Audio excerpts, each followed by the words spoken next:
नमस्कार, प्रखर राजपूत को देख रहे हैं आप। आज तारीख है 1 मार्च साल 2026 और इजराइल, फिलिस्तीन, लेबनान, पाकिस्तान, भारत समेत पूरी दुनिया की खबरों के साथ दोस्तों एक बार फिर से आपके सामने हाजिर हुआ हूं। जब से ये खबर निकल के सामने आई है कि खामनेई की मौत हो चुकी है, यानी इजराइल ने हमला करके खामनेई को मार दिया है, पूरी दुनिया में ये ब्रेकिंग न्यूज चलने लगी है कि आखिर अब ईरान का भविष्य क्या होगा। क्या ईरान बदला लेगा या फिर ईरान सरेंडर कर देगा या जंग यूं ही चलती रहेगी, कोई कंक्लूजन निकल के सामने नहीं आएगा। क्या इस पूरे मामले में अब चाइना इंटरफेयर करेगा या फिर रशिया कुछ करेगा, इवन पाकिस्तान क्या कुछ करेगा, इन तमाम चीज़ों के ऊपर अब पूरी दुनिया की नज़रें बनी हुई हैं। लेकिन इसी दौरान क्या क्या अपडेट निकल के सामने आई हैं। अभी दोपहर के 3 बज रहे हैं और 3 बजे के हिसाब से मैं आपको खबरें बता रहा हूं। और इस समय सबसे बड़ी खबर दोस्तों निकल के सामने आ रही कि इजराइल और अमेरिका ने फिर से इंटेंस हमले किए हैं और इन हमलों में तेहरान को फिर से दहलाया गया। और उसका एक बार एक्सक्लूसिव वीडियो अपनी स्क्रीन पे देखें आप।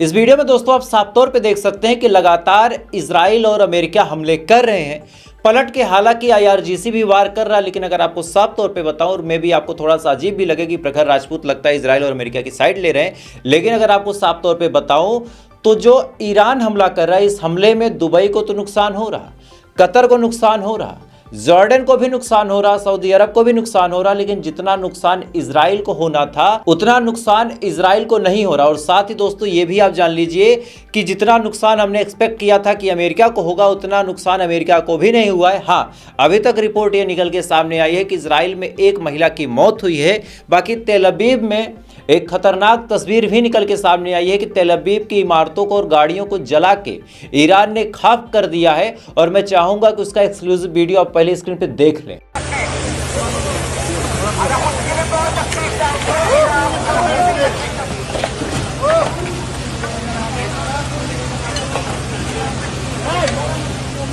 इस वीडियो में दोस्तों आप साफ तौर पे देख सकते हैं कि किस हिसाब से तेल अवीव में हड़कंप मची हुई है। चारों तरफ आग ही आग दिख रही है, गाड़ियां पिघल चुकी हैं, बिल्डिंगें ढह चुकी हैं और ये तमाम काम ईरान की मिसाइलों ने किया। लेकिन अब बड़ा सवाल दोस्तों जो निकल के सामने आता है कि आखिर हमला ईरान के सुप्रीम लीडर के ऊपर हुआ कैसे।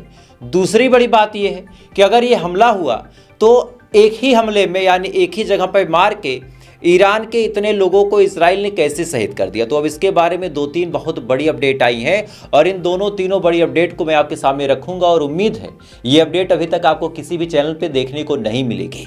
सबसे पहले दोस्तों रिपोर्ट आपके सामने आप अपने स्क्रीन पे देख सकते हैं कि सऊदी अरब ने बहुत बड़ी गद्दारी ईरान के साथ की है। जो सऊदी अरब कभी ये कहता था कि हम अपने एयर स्पेस का इस्तेमाल नहीं करने देंगे, जो सऊदी अरब ये कहता था कि हम ईरान के ऊपर अगर हमला हुआ तो उसका हम कंडेम्पशन करेंगे, जो सऊदी अरब ये कहता था कि हमारा तुम्हारा एक ही रिश्ता ला इलाहा इल्लल्लाह, यानी तुम भी मुसलमान हम भी मुसलमान, हम तुमको टच नहीं होने देंगे। रिपोर्ट आपके सामने दोस्तों आप देख सकते हैं कि इजराइल और सऊदी अरब ने मिलकर एक साथ कन्विंस किया था अमेरिका को इस हमले के लिए। जी हां, बहुत बड़ी अपडेट दोस्तों निकल के सामने आ रही कि सऊदी अरब इजराइल ने हफ्तों तक अमेरिका के साथ बातचीत की। दरअसल आपने शुरू से देखा होगा कि इजराइल लगातार हमला करने के पक्ष में था, लेकिन डोनाल्ड ट्रंप बातचीत का रास्ता निकालना चाह रहा था।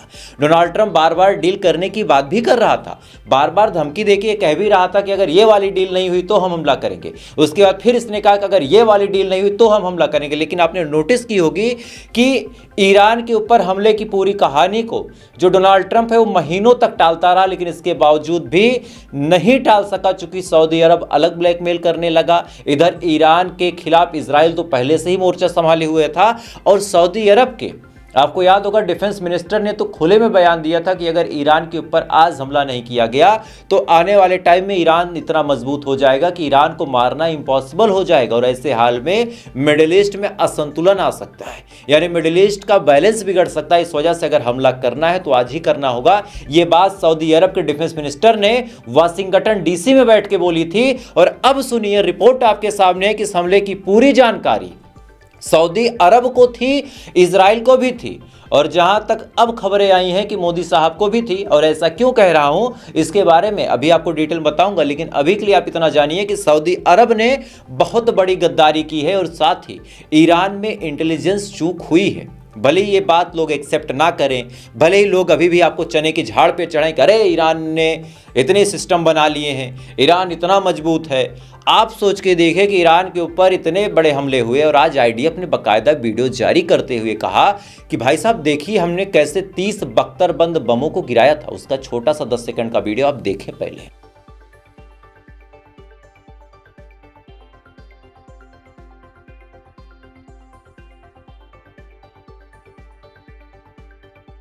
इस वीडियो में दोस्तों आप साफ तौर पे देख सकते हैं कि एक खास इमारत पे 30 बंकर बस्टर बम गिराए गए और जिसके बाद खामनेई, उनके दामाद, उनकी बेटी, उनके पोतों की मौत हुई। साथ ही उनके जो विशेष सलाहकार है उनकी मौत हुई। साथ ही जो इस समय एक जनरल थे ईरानी एयरफोर्स के जिनका नाम मुसावी था, उनकी मौत हुई और कम से कम 40 से 50 सीनियर डिप्लोमेट भी मारे गए हैं। चूंकि बड़ी कहानी ये थी और ये हमला क्यों हुआ अब आपको थोड़ा सा समझा देता हूँ। बात ये थी, अमेरिका ने कहा था कि अगर 2 तारीख को जो बातचीत होनी है जिनेवा में, अगर ये बातचीत फेल होती है तो हम हमला करेंगे। इधर ईरान ने मूड बना लिया था कि भाई साहब इस बार बातचीत हम फेल नहीं करेंगे, क्योंकि हमारी लगभग शर्तें अमेरिका मान चुका है, तो बातचीत फेल होगी नहीं तो हमला होने का कोई चांस बनता नहीं है। लेकिन इसी बीच ईरान ने एक बहुत बड़ी गलती कर दी थी। ईरान ने मोसाद को पकड़ने के लिए एक यूनिट बनाई थी और उस यूनिट में 20 लोगों को बिल्कुल टॉप पे रखा था और कहा था कि आप लोग जाइए और सीआईए और मोसाद के एजेंटों को पकड़िए। चूंकि आपने नोटिस किया होगा कि यही सीआईए और मोसाद के एजेंट थे जिन्होंने दंगा भड़काया था, यही सीआईए और मोसाद के एजेंट थे जिन्होंने लगातार ईरान के अंदर ब्लास्ट करवाया था, कभी ऑयल रिफाइनरी में, कभी किसी वेयर हाउस में, कभी किसी और जगह। और इसके बाद ईरान के लिए बड़ा चैलेंज बन चुका था कि कैसे भी करके हम सीआईए और मोसाद के एजेंटों को पकड़ें। इस वजह से जब 20 लोगों की यूनिट बनाई गई तो इन 20 लोगों ने बड़े अच्छे से काम किया, कई सारे लोगों को पकड़ा भी। इस वजह से चाहे खामनेई हो, चाहे पजेस्कियन हो, चाहे अब्बास अराची हो, इन तमाम लोगों को बड़ा एतबार था इन 20 लोगों पे। लेकिन अब सबसे बड़ी ताजुब की बात यह है कि ये 20 के 20 कोई और नहीं सीआईए के एजेंट थे, यानी अमेरिकन खुफिया एजेंसी के ही एजेंट थे, जो पिछले कई सालों से यानी दशकों से ईरान के अंदर रह के ईरान की तरफ लॉयल्टी दिखा रहे थे, जिससे ईरान को कभी डाउट ही नहीं हुआ और ईरान यहाँ धोखे में आ गया। और जब सैटरडे को पता चला कि 9:30 पे एक बड़ी ही सीक्रेट मीटिंग खामनेई के बीच, साथ ही उसमें पजेस्कियन भी मौजूद होंगे, साथ ही जो आईएएफ यानी ईरानी आर्म्ड फोर्स के जनरल हैं मुसावी वो मौजूद रहेंगे, साथ ही जो ईरान के सुप्रीम लीडर अयतुल्लाह खामनेई के सलाहकार है वो मौजूद रहेंगे, उनकी बेटी मौजूद रहेगी, उनका दामाद मौजूद रहेगा। ये बात जैसे ही सीआईए को पता चली उसने फौरन डोनाल्ड ट्रंप को ब्रीफ किया।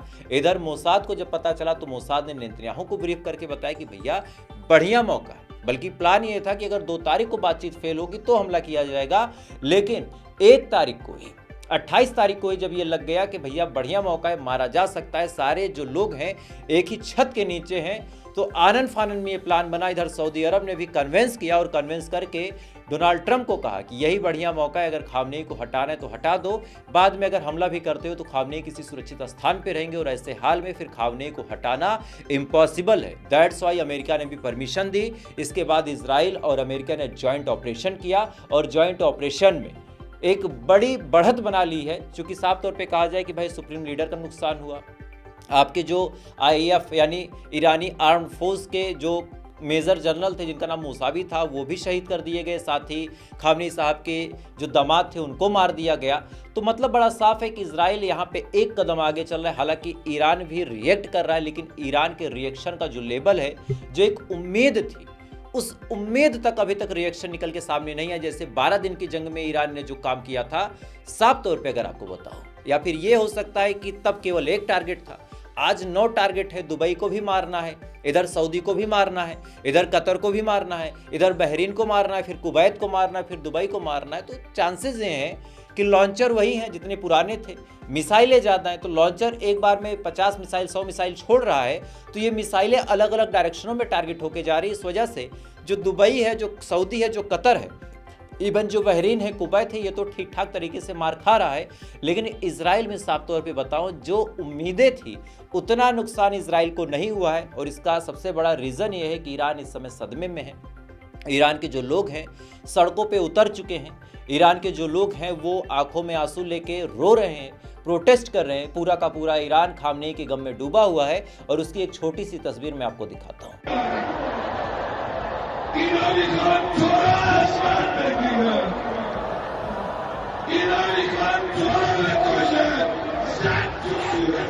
इस वीडियो में दोस्तों आप साफ तौर पे देख सकते हैं कि खामनेई के गम में पूरा का पूरा ईरान डूब चुका है। और साथ ही ऐसा नहीं कि केवल ईरान डूब चुका है, पूरी दुनिया में जितने मुसलमान हैं वो खामनेई के गम में डूब चुके हैं। अगर आप सऊदी का हिस्सा हटा दें, मिडिल ईस्ट का ही हटा दें, बाकी एशियन जो कंट्री है वहां पे ऐसा उबाल आपको देखने को मिलेगा। जैसे मैं आपको दिखा रहा हूं, आज यूनाइटेड नेशन के दफ्तर को ही फूंक दिया गया पाकिस्तान में, और उसकी एक्सक्लूसिव तस्वीर अपने स्क्रीन पे देखिए आप।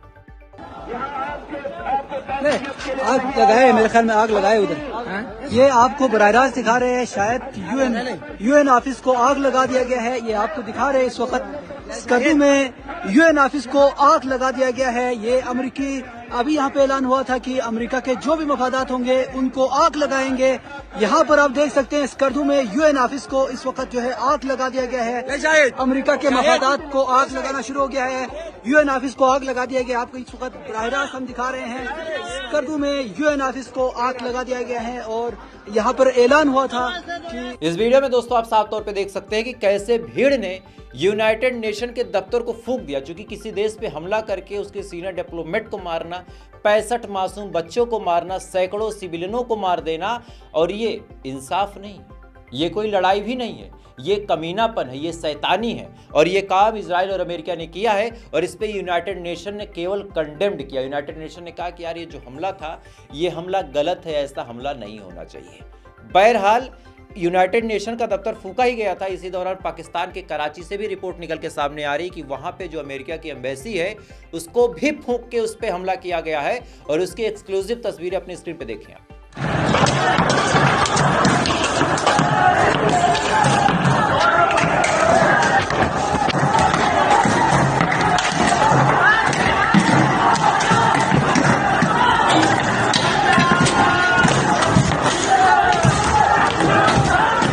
इसी बीच दोस्तों लाहौर से भी बहुत बड़ी अपडेट आई है कि लाहौर में जो अमेरिकन काउंसुलेट था, एक तरह से जो दूतावास था, उस पे भी हमला करके उसको जलाने का काम पाकिस्तानियों ने किया, और उसका एक्सक्लूसिव वीडियो अपनी स्क्रीन पे देखें।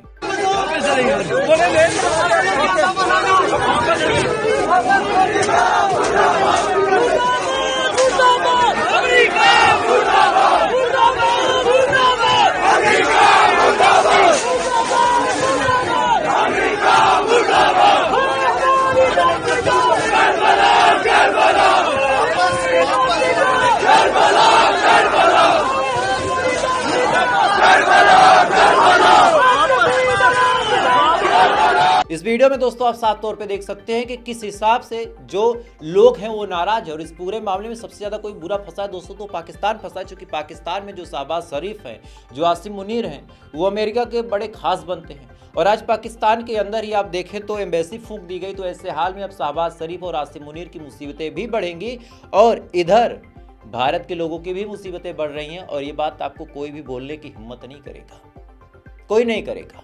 देखिए, हम ईरान की बात कर सकते हैं, हम अमेरिका की बात कर सकते हैं, हम गाजा की बात कर सकते हैं, लेकिन ये बातें तब अच्छी लगती हैं जब हमारे अपने भाई बहन सुरक्षित रहें। भारत अगर मुसीबत में है तो हम ईरान की टेंशन नहीं ले सकते, ये बात आप हमेशा से जान लीजिए। भारत में अगर कोई भूखा मर रहा है तो हम मिडिल ईस्ट में जाके खाना बांटने की बात नहीं कर सकते, क्योंकि अपना देश सबसे पहले होता है और यही हर धर्म सिखाता है। तो अब आप सुनिए कि पूरे मिडिल ईस्ट में भारत के 90 लाख लोग रहते हैं, भारत के 90 लाख लोग रहते हैं और इस समय वो फंसे हुए हैं। मतलब 8-9 देशों पे हमला चल रहा है। अगर आप मान के चले कि एक देश में 10 लाख लोग भी हैं तो 9 देश में टोटल 90 लाख लोग होंगे। और आप सोच के देखिए कि मोदी साहब केवल 2 दिन पहले ही इजराइल के दौरे पे गए थे। 2 दिन पहले अमेरिका से भाई साहब कहते हैं कि माई ओनली फ्रेंड, इजराइल से इनका पुराना नाता है ना। लेकिन इसके बावजूद भी क्या इजराइल ने इनको नहीं बताया था कि हम हमला करने वाले? और अगर इनको ये बात पता थी तो इन्होंने अपने लोगों को निकालने का काम क्यों नहीं किया? और जो लोग फंसे हैं इनको निकालने के लिए सरकार क्या कुछ करने वाली है, क्या कुछ करेगी? ये बहुत बड़ा सवाल अब बनता जा रहा है, क्योंकि मिडिल ईस्ट में टेंशन लगातार एस्केलेट हो रही है। सऊदी अरब ने भी साफ तौर पे कहा कि हम बदला लेंगे, हमारी जमीन पे हमला हुआ है। साथ ही इजराइल भी लगातार बम बरसा रहा, जिसकी तस्वीरें मैंने आपको दिखाई। इधर ईरान भी लगातार हमला कर रहा है। आज ईरान ने फिर से एक टावर को निशाना बनाया दुबई के अंदर, उसकी भी एक्सक्लूसिव तस्वीरें आप देख लें।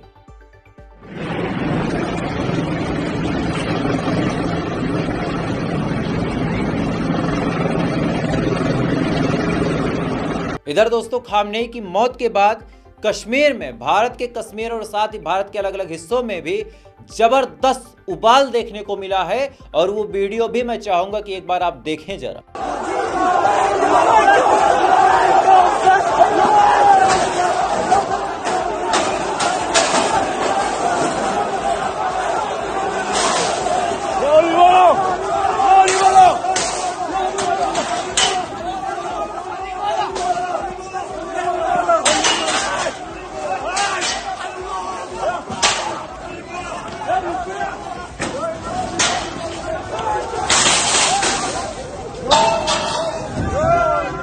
इस वीडियो में दोस्तों आप साफ तौर पे देख सकते हैं कि पूरी दुनिया में जितने मुसलमान हैं आज वो ईरान के पक्ष में खड़े हैं और साथ ही इजराइल भी और अमेरिका भी कहीं ना कहीं घिरता चला जा रहा है। खैर, तो फिलहाल दोस्तों अभी के लिए बस इतना ही, लेकिन आने वाले टाइम में बहुत ज़बरदस्त अपडेट निकल के सामने आने वाली। इस वजह से अगर आप चैनल पर नए हैं तो वीडियो पे लगातार बने रहिएगा, क्योंकि जब भी हम वीडियो डालें सबसे पहले आप तक पहुंचे। बाकी थोड़ी देर बाद आपसे फिर मुलाकात होगी ऐसी किसी खबर के साथ। तब तक आप अच्छे रहें, खुश रहें, अपना ख्याल रखें, अपने देश का ख्याल रखें। जय हिंद, ऊपर वाला आपकी हिफाजत करे।